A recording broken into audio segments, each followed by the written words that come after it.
আকাশবাণী খবর পড়ছি তিথি গাঙ্গুলি। এখনকার বিশেষ বিশেষ খবর হল, বিহার বিধানসভা নির্বাচনে শাসক এনডিএ জোট ১২৫টি আসনে জয়লাভ করেছে। রাষ্ট্রীয় জনতা দল একক সংখ্যাগরিষ্ঠতা লাভ করেছে। ১১টি রাজ্যের ৫৮টি বিধানসভা আসনের উপনির্বাচনের জন্য গতকাল ভোট গণনা করা হয়। প্রধানমন্ত্রী নরেন্দ্র মোদী বলেছেন, বহুপাক্ষিক সংস্কারের জন্য ভারত এসসিওর থেকে পূর্ণ সমর্থন প্রত্যাশা করে। দেশে কোভিড-১৯ থেকে সুস্থ হয়ে ওঠা রোগীর সংখ্যা ৭৯ লক্ষেরও বেশি হয়েছে, যা গোটা বিশ্বের নিরিখে সর্বোচ্চ। মুম্বাই ইন্ডিয়ান্স পঞ্চমবার আইপিএল চ্যাম্পিয়ন হয়েছে। আসছি বিস্তারিত খবরে। বিহার বিধানসভা নির্বাচনে ২৪৩টি আসনের মধ্যে এনডিএ জোট ১২৫টি আসনে জয়লাভ করেছে। মহাগঠবন্ধন জিতেছে ১১০টি আসনে। রাষ্ট্রীয় জনতা দল একক সংখ্যাগরিষ্ঠতা লাভ করেছে, তারা জিতেছে ৭৫টি আসনে। বিজেপি জিতেছে ৭৪টি আসনে। জনতা দল ইউনাইটেড জিতেছে ৪৩টি আসনে। সিপিআইএমএল ১২টি আসন লাভ করেছে। সিপিআই ও সিপিআইএম ২টি করে আসন পেয়েছে। কংগ্রেস জিতেছে ১৯টি আসনে। অল ইন্ডিয়া মজলিসি ইত্তেহাদুল মুসলিমিন এআইএমআইএম জিতেছে ৫টি আসনে। লোক জনশক্তি পার্টি একটি আসন লাভ করেছে। উল্লেখ্য, গতকাল সকাল ৮টা থেকে গণনা শুরু হয়। প্রায় সারাদিনই তুমুল উত্তেজনার মধ্যে দিয়ে হাড্ডাহাড্ডি লড়াই চলে। বেশ কিছু কেন্দ্রে জয়ী বিজয়ী প্রার্থীর মধ্যে পার্থক্য ছিল অত্যন্ত কম। মধ্যরাতে চূড়ান্ত ফল ঘোষণা করা হয়।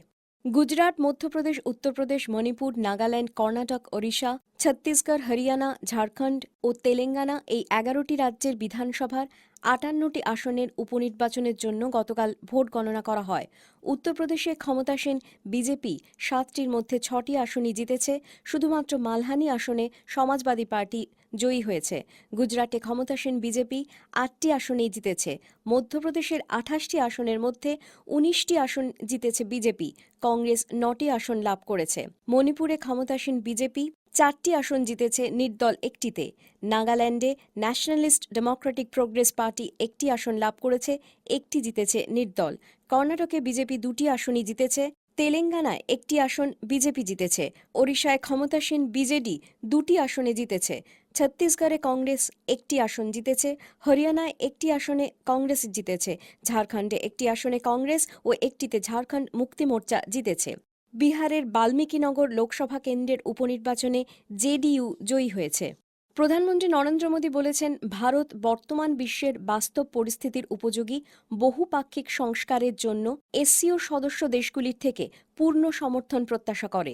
ভিডিও কনফারেন্সিংয়ের মাধ্যমে গতকাল এসসিও রাষ্ট্রপ্রধানদের ২০তম সম্মেলনে ভাষণ প্রসঙ্গে শ্রী মোদী বলেন, রাষ্ট্রসংঘ এবছর ৭৫ বছর পূর্ণ করলেও এই সংগঠনের প্রাথমিক লক্ষ্য পূরণ এখনও অসম্পূর্ণ। অতিমারিজনিত কারণে সারা বিশ্ব যে লড়াই করছে, সেখানে রাষ্ট্রসংঘের আমূল পরিবর্তন প্রত্যাশিত বলে মন্তব্য করেছেন প্রধানমন্ত্রী। তিনি আরও বলেন, ২০২১ সাল থেকে ভারত রাষ্ট্রসংঘের নিরাপত্তা পরিষদে অস্থায়ী সদস্য হিসেবে কার্যভার গ্রহণ করবে। এই অবস্থায় এসসিও দেশগুলির কাছ থেকে ভারত পূর্ণ সমর্থন আশা করে। তিনি বলেন, এসসিও সনদে বর্ণিত নীতিগুলি অনুসরণ করে ভারত সবসময় কাজ করার জন্য প্রস্তুত।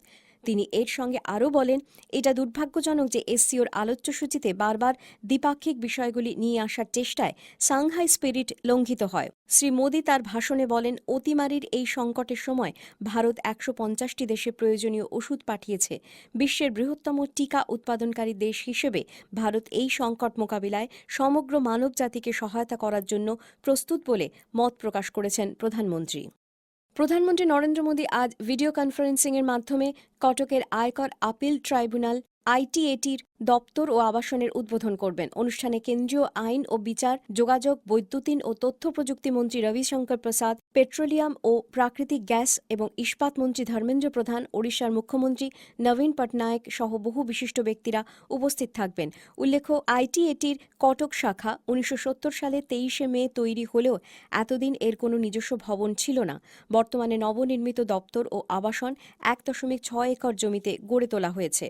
প্রধানমন্ত্রী নরেন্দ্র মোদী আগামীকাল ভিডিও কনফারেন্সিংয়ের মাধ্যমে দিল্লির জওহরলাল নেহরু বিশ্ববিদ্যালয় ক্যাম্পাসে স্বামী বিবেকানন্দের পূর্ণাবয়ব মূর্তির আবরণ উন্মোচন করবেন। শিক্ষামন্ত্রী রমেশ পোখরিয়াল নিশাঙ্ক অনুষ্ঠানে উপস্থিত থাকবেন। স্বামী বিবেকানন্দের দর্শন ও শিক্ষা দেশের যুব সম্প্রদায়ের কাছে আজও প্রাসঙ্গিক। তিনি শুধু ভারতের নয়, বিশ্বের লক্ষ লক্ষ মানুষের অনুপ্রেরণার উৎস এবং ভারত তার জন্য গর্বিত। প্রধানমন্ত্রী সর্বদা বলেন, স্বামী বিবেকানন্দের আদর্শ স্বামীজির জীবদ্দশার মতো আজও সমানভাবে প্রাসঙ্গিক। শ্রী মোদী মনে করেন, জনসাধারণের সেবা করতে এবং দেশের যুব সম্প্রদায়ের ক্ষমতায়নের জন্য শারীরিক, মানসিক ও আধ্যাত্মিকভাবে শক্তিশালী হওয়া প্রয়োজন। এর মধ্যে দিয়ে আন্তর্জাতিক ক্ষেত্রে দেশের ভাবমূর্তি উজ্জ্বল হবে। ভারতের সমৃদ্ধি ও শক্তির উৎস দেশের নাগরিকরা, তাই তাদের ক্ষমতায়নের মধ্য দিয়ে আত্মনির্ভর ভারত গড়ার লক্ষ্য পূর্ণ হবে বলে প্রধানমন্ত্রী আশা প্রকাশ করেন। এ খবর শুনছেন আকাশবাণী থেকে। ভারতে করোনা সংক্রমণ মুক্ত হওয়ার সংখ্যা ৭৯ লক্ষ ছাড়িয়ে গেছে। এই সংখ্যাটি বিশ্বে সবথেকে বেশি বলে গতকাল নতুন দিল্লিতে কেন্দ্রীয় স্বাস্থ্য মন্ত্রকের মুখপাত্র রাজেশ ভূষণ সাংবাদিকদের জানিয়েছেন। শ্রী ভূষণ বলেছেন, গত সপ্তাহে প্রতিদিন ৫১,০০০-এরও বেশি মানুষ সুস্থ হয়েছেন।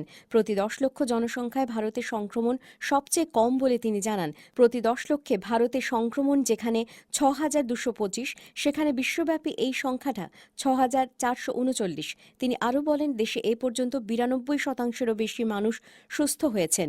বর্তমানে সংক্রমিতের সংখ্যা মোট সংক্রমিতের ৫.৮৩%। এদিকে পশ্চিমবঙ্গে করোনা সংক্রমণ থেকে সুস্থতার হার ৯০% ছাড়িয়ে গেছে। গত ২৪ ঘণ্টায় রেকর্ড সংখ্যক ৪,৪০০ জনেরও বেশি মানুষ করোনা সংক্রমণ মুক্ত হয়েছেন। সুস্থতার হার হয়েছে ৯০.১১। সব ধরনের স্বাস্থ্য সুরক্ষা বিধি মেনে আজ থেকে পশ্চিমবঙ্গে হাওড়া, শিয়ালদা এবং খড়গপুর ডিভিশনের বিভিন্ন শাখায় লোকাল ট্রেন পরিষেবা শুরু হয়েছে। রেলমন্ত্রী পীয়ূষ গোয়েল এ প্রসঙ্গে গতকাল টুইট করেন, প্রতিদিন মোট ৬৯৬টি লোকাল চলবে।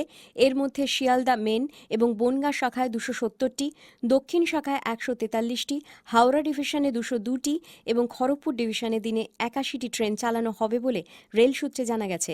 গতকালই লোকাল ট্রেন চলাচলের নতুন সময় সারণী বিভিন্ন স্টেশনে টানিয়ে দেওয়া হয়েছে। রাজ্য সরকার লোকাল ট্রেন নিয়ে মান্য কার্যবিধি বা এসওপি প্রকাশ করেছে।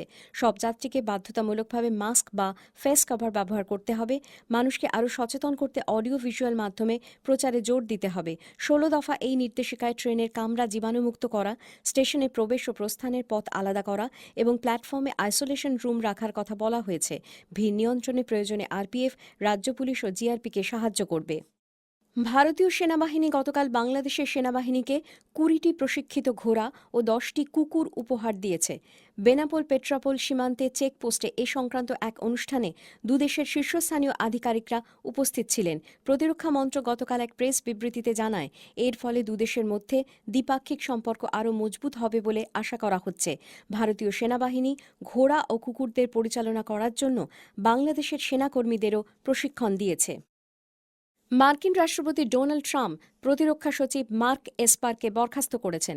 এক টুইট বার্তায় তিনি জানিয়েছেন, সেদেশের ন্যাশনাল কাউন্টার টেররিজম সেন্টারের ডিরেক্টর ক্রিস্টোফার মিলারকে প্রতিরক্ষা সচিব নিযুক্ত করা হয়েছে। উল্লেখ্য, জো বাইডেন রাষ্ট্রপতি নির্বাচিত হলেও ট্রাম্প এখনও পরাজয় স্বীকার করেননি এবং নির্বাচনের ফলাফলকে আদালতে চ্যালেঞ্জ করার কথা বলেছেন। মুম্বাই ইন্ডিয়ান্স পঞ্চমবারের জন্য আইপিএল চ্যাম্পিয়ন হয়েছে। দুবাইতে গত রাতে তারা দিল্লি ক্যাপিটালসকে ৫ উইকেটে হারিয়ে দেয়। টসে জিতে দিল্লি দল প্রথমে ব্যাট করে মুম্বাই দলের সামনে জয়ের জন্য ১৫৭ রানের লক্ষ্যমাত্রা রাখে। ২০ ওভারে তারা ৭ উইকেটে ১৫৬ রান করে। জবাবে মুম্বাই ইন্ডিয়ান্স ৮ বল বাকি থাকতেই ৫ উইকেটে জয়ের জন্য প্রয়োজনীয় রান তুলে নেয়। রোহিত শর্মা ৬৮ রান করেন। ফাইনালে ৩০ রানে ৩ উইকেট নিয়ে মুম্বাই ইন্ডিয়ান্সের Trent Boult player of the match হয়েছেন।